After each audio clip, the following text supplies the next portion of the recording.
Teve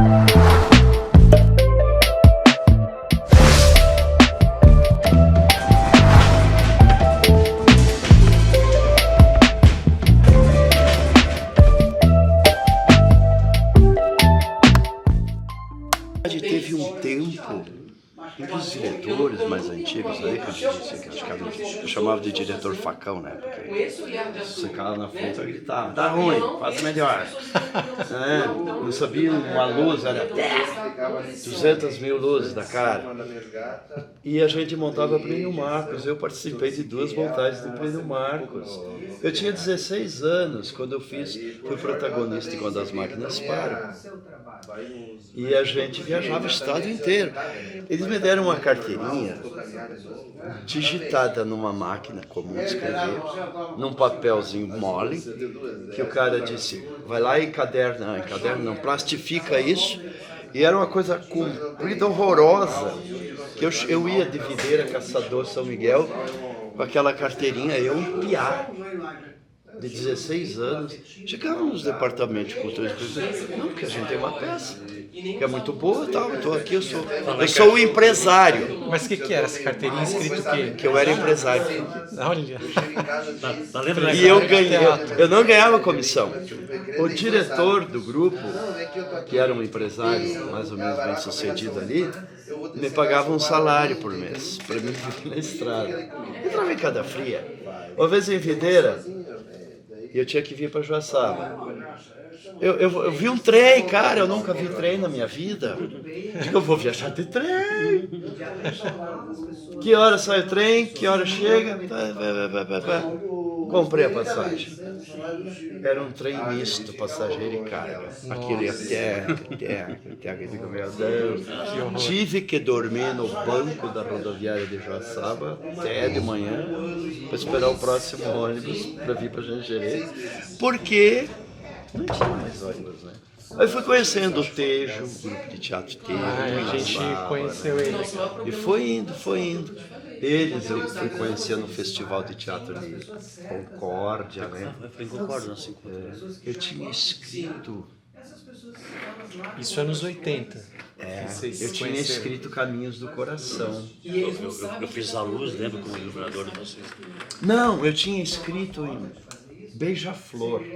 Ou foi o Beija-Flor? Eu lembro que Beija-Flor. o iluminador de vocês não veio, vocês estavam lá quebrando, e eu entrei escondidinho no teatro, fiquei lá e vendo eles lá no palco, e agora? Aí eu falei, gente, eu não quero me meter não, mas se vocês quiserem eu passo a luz. Eu fui lá e fiz a luz.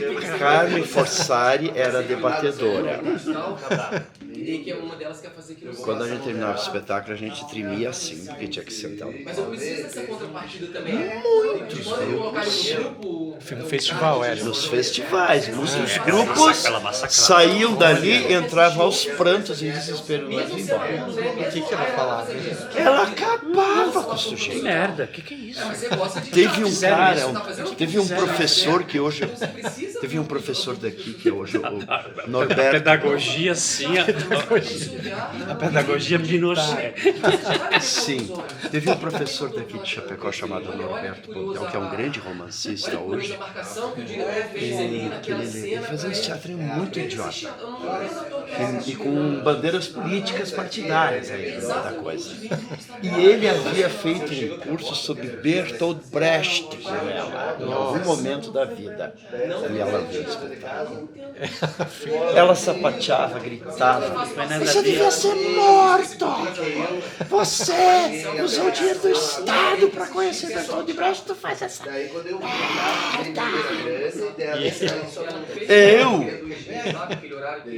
Aquele espetáculo me deu um prêmio de melhor cenografia, que eu fiz uma coisa creme, um fundo preto e uma lua amarela lá, que era um horror para costurar naquele palco. Mas levei pau dela porque tinha um personagem dentro da minha história chamado O Revolucionário. E na minha ingenuidade, né, o Revolucionário usava uma fita vermelha, mas eu não era muito ligado a cinema. Aí ficou o Rambo. Quando ela disse, o que esse Rambo ridículo tá fazendo? Cara, mas me deram um prêmio que me deu a vaga para a escola de teatro, para a escola livre. Ela nunca criticou nenhum espetáculo meu. O único espetáculo meu que ela criticou, eu cobrei dela anos depois, que foi o Memória do Sargento de Milícias, que eu não assisti. Memórias de um Sargento de Milícia. Mas o que ela falou? E aí, porque eu utilizei o próprio corpo do ator como cenografia. Então, o cenário era construído a partir dos corpos dos atores. Eu botava um cara de 4, o outro fazia um Cristo. Esse Cristo puxava o cabelo da pessoa, dava pontapé na bunda e voltava. E ela falou assim, eu vou pegar o Jairito, pena que ele não está aqui. Onde já se viu machucar, isso machuca, botar os atores e feito cenário, imagina. Ela era louca. O meu palco era nu, daqui a pouco você olhava, tinha andaime, tinha tudo. Que era tudo o corpo. Só o corpo do ator. Mas a gente aprendia Não, assim. pô, Quem sobreviveu, a Carmen Fessari está no teatro.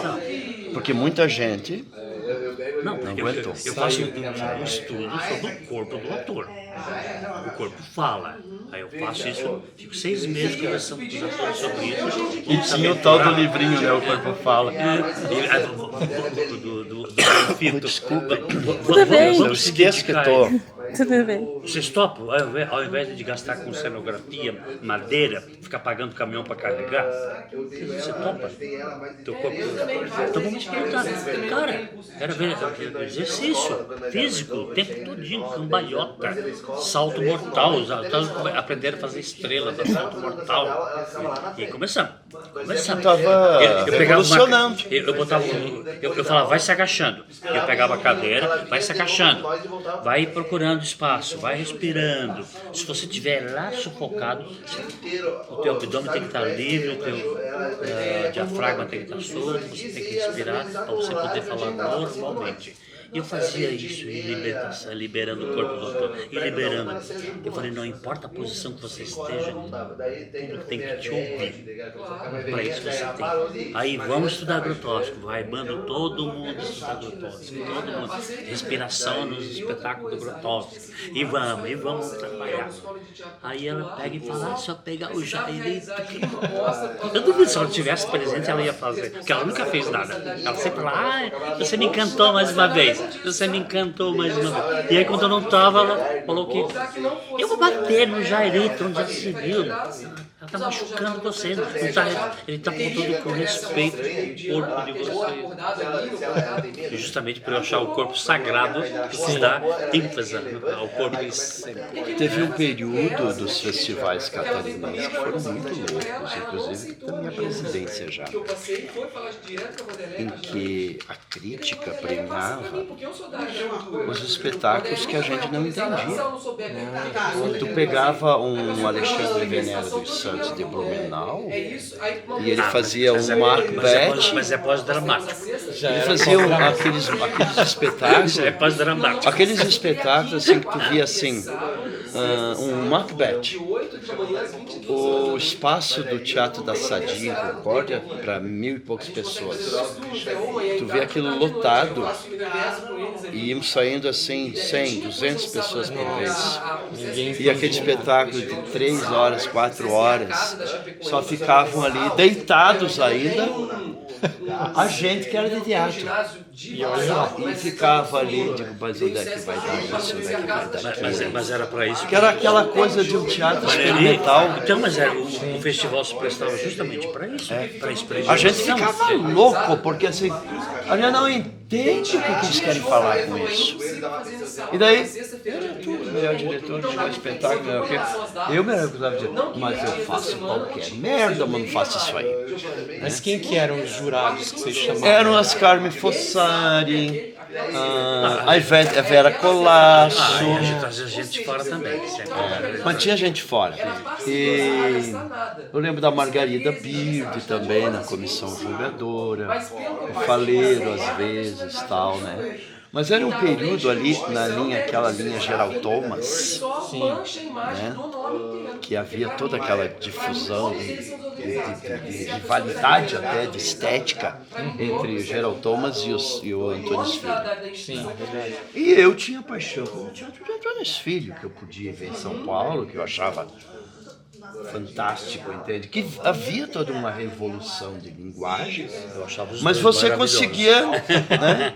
Eu fui ver Fernanda Montenegro e Fernandinha, que eu saí de braço dado com as duas, do Centro Cultural do Banco do Brasil. Cabecinha de fora só, né? Só cabecinha de fora. Em direção Coisa toma. assim. Eu fiz de jogo. assistia, Eu fiz de essa jogo. E Maravilhoso, eu cara. lembro da Maravilhoso. plateia assim. Eu vou guardar pra toda Eu a lembro minha da vida, plateia fazendo, ver aplaudindo a assim, cabecinha ó. das duas Eu lembro das pessoas não gostarem. e Fernandinha. A gente ficava assim, Guitarra, né? Era uma linguagem tal, diferenciada. experimenta. Mas passou por todo esse processo. Gente, que coisa gloriosa. Hoje o Lauro faz sempre uma pergunta assim: o que você está fazendo? Comunica? Beté, isso, algo sagrado, né?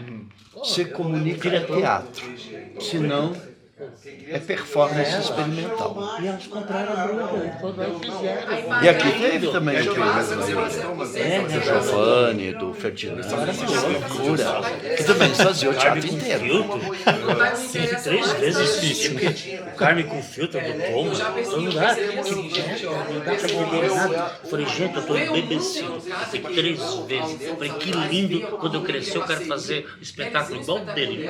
E vocês conheceram ele assim pessoalmente? Ah, eu conheci. Ele é chato? Chato. Ele tem cara de ser chato pra caramba.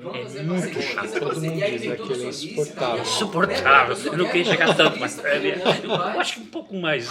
Então, eu fui buscando uma linguagem minha justamente nesse universo de polaridades entre o teatro experimental, que algumas coisas eu achava maravilhosas. Por exemplo, teve uma peça do Venera que veio para cá, que era um título desse tamanho, Santa Catarina, do Apocalipse, de lavava os pés do público, era todo um ritual e tal. Quando foi isso? atores no futuro ou não, Não sei, Acho que não tá mais por aqui, não. tem que assistir teatro. Fiz assim, depois fui, fiz a mediação. E eu achei aquilo muito bonito. E a gente fazia no teatro, no auditório da Chapecó Alimentos. E a empresa tinha essa confiança com o pessoal do teatro, que a mãe, ela era a secretária-mor do dono da empresa. Então a gente conseguia tudo. Eu ia para São Paulo, eu comprava um caminhão de figurinos, cenário, 10 costureiras para fazer as coisas e tal. Né? Eu venho buscar, eu tinha 5, 6 telões gigantes pintados que moviam para lá e para cá, para lá e para cá. Né? Então era um período de ouro para nós. Então eu fazia esse espetáculo, comprei os direitos autorais do Sofredinho, fui lá em São Paulo atrás do Sofredinho para comprar os direitos do Vem Buscar e produzimos aqui, sabe? Mas tu fazia os festivais aqui, peças como essa, tu na apresentação do festival, ficava no público para fora, porque não tinha lugar para pôr todo mundo. E durante pelo menos uns 15 anos eu fazia todos os festivais, municipais, regionais, estudantis, assim ia, né? Olha, a gente teve, acho que por 2 anos, né? Seguidos.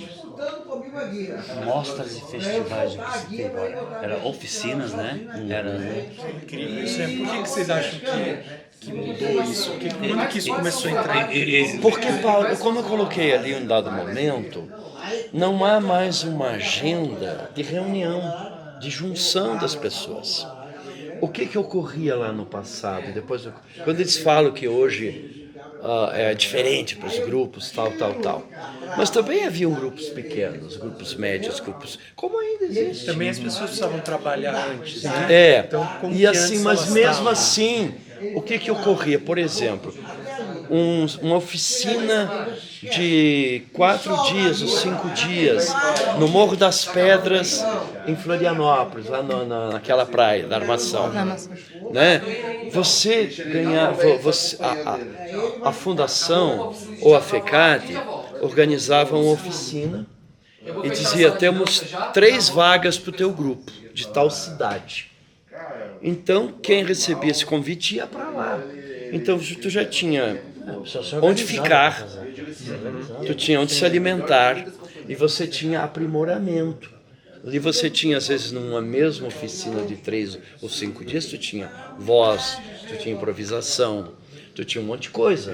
Eu lembro de uma oficina que eu fiquei 10 dias e foi a fundação que pagou hospedagem, alimentação, minha passagem, no Palácio Cruz de Souza, tendo uma oficina de direção com Francisco Medeiros.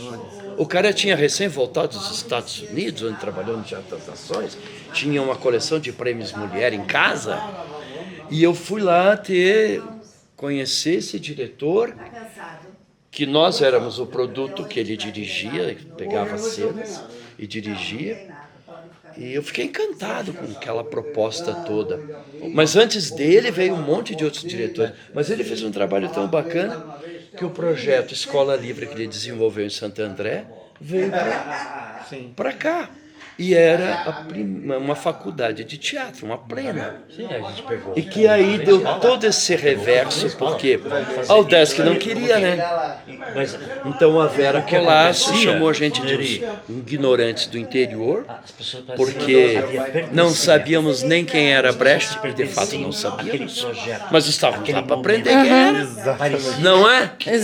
Já a Carmen, que também não gostou muito da ideia, ela viu que o projeto ia acontecer, aí ela se jogou lá no meio, ela dava umas aulinhas, uma oficina de teatro sombra, porque havia possibilidade de, no processo de montagem da escola para formatura, ter teatro de sombra no ciclo do Giz Caucasiano de Bertolt Brecht. Olha, que legal. Eu fazia 11 personagens nessa peça. 11. Era uma loucura.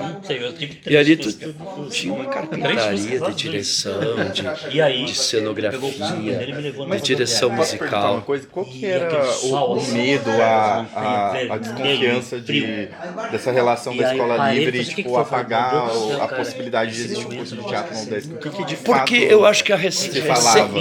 o curso da UDESC ainda não tinha firmado Não estava como bem um curso maduro, estável. como um curso importante, sabe? Mas já tinha o curso de educação artística. Não lembro. Né? Então tinha aquele curso que estava ali no começo, não tinha nenhuma turma formada ainda, estava no primeiro período, acho, os primeiros cursistas, e por natureza havia uma rivalidade muito grande no teatro catarinense, principalmente com os grupos da capital com os grupos do interior. Eu não digo nem rivalidade, havia uma discriminação mesmo, sabe? De olhar assim, tipo, o interior não tem história, não tem artista, ninguém tem currículo. Nós é que temos. Então, havia isso. E quando vem um diretor que vem do Teatro das Nações de Nova York e diz, eu vou dirigir, além de dar a disciplina de direção, corpo, voz, ele era o coordenador dessa escola. Entende? E era o manhã, tarde e noite de estudo. Então era um intensivão, era para 20 pessoas. Mas durante o período de verão, a galera da capital não vinha para as aulas, iam para a praia. Sim. E ele era ali, clássico do Manezinho. Ele era ali, pô. Para mim, era o sonho da minha vida. Eu já fazia teatro. Eu comecei com 12 anos a fazer teatro. Por isso que eu estou comemorando 50 anos de teatro. Eu comecei com 12, então eu já fazia teatro há muito tempo, já escrevia, já era empresário do meu grupo com 15 anos. E já tinha feito Édipo Rei, Sófocles, eu já tinha feito 2 Plínio Marcos, eu já tinha um currículo ali. E já tinha feito teatro na Católica, em Curitiba, e ganho, através do prêmio no Festival de Teatro de Concórdia, eu ganho o prêmio de melhor cenografia, que me deu uma bolsa para fazer essa escola. Né? Que legal. Então, para mim era... E eu tinha 2 bolsas, uma bolsa do Estado, que me mantinha lá com ajuda de custo, né, para alimentação e aluguel e tudo mais, e transporte, que estava incluso. E eu tinha uma bolsa da prefeitura de Chapecó que queria que alguém daqui se aprimorasse.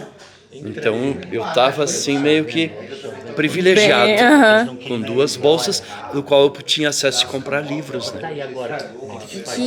Que era muito complicado tu conseguir alimentar, morar, transporte e tal.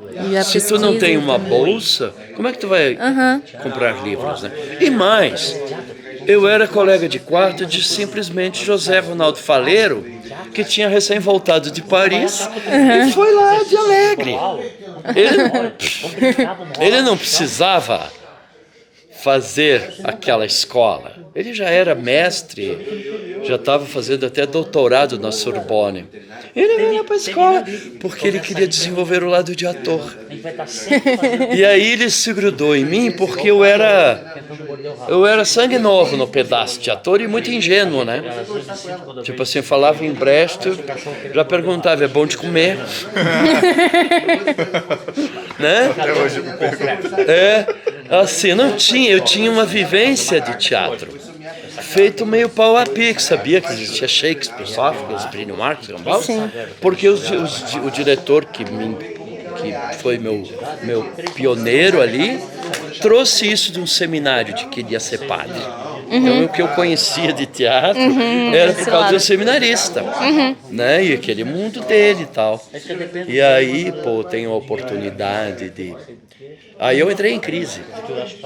E eu quase matava o meu diretor lá, de professor de direção. Eu chegava, eu estou quase todo dia na escola, professor, eu devo seguir a carreira de ser só diretor? Porque havia um preconceito, o diretor não pode atuar. Separado, né? Eu devo ser só diretor? Eu devo só ser dramaturgo, escrever, que eu também gosto? Mas eu amo atuar. Cada vez que eu ia interrogar ele, tu leia esse livro. Eu comprei tanto livro na minha vida. Teve uns que eu fui entender 20 anos depois, que é o tal da física.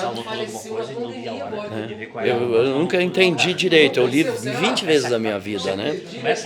E eu me debruçava a ler. Aí teve períodos, teve um período que quando eu voltei da escola, eu criei um curso de teatro permanente no SESI daqui. O SESI me contrata para ser orientador cultural. E ali eu disse, agora eu só sou diretor, só dirigir. E comecei a montar Shakespeare e tudo que é peças para a galerinha jovem, para criança que eu encontrava. Porém, aí eu digo, mas eu posso ser diretor, porque eu sou professor também de ator. Então eu posso escrever. Aí eu comecei a escrever com uma certa veemência, assim, uma vontade de escrever. E fui escrevendo as primeiras peças e tal, né? Que foi o Beija-Flor, que eu já tinha escrito antes, mas aí comecei a escrever outras peças, me aprofundar. E no fim virei uma porcaria fazendo peças para a empresa que dava dinheiro, né? Escrevendo peças, eu escrevi tanta peça sobre qualidade total, higiene pessoal, segurança de trabalho, fiz tanta peça. A gente já fez isso na nossa companhia também. Aí chegou uma hora que eu disse assim, chega, a minha Rede Globo empresarial acabou. Eu vou me embora de volta para minha terra natal e eu vou escrever só o que eu gosto. E voltei para Xanxerê. Aí eu escrevi um monólogo, que é um solo, não um monólogo, sobre a vida de Shakespeare, chamado Quando o Espírito de Shakespeare se Levanta. Eu estreiei no festival de 2011. Eu vou no Shakespeare da juventude ao Shakespeare morto. Meu Jesus! Gente, obrigado. Obrigado eu. Obrigado por conhecê-los. Nossa, Brasa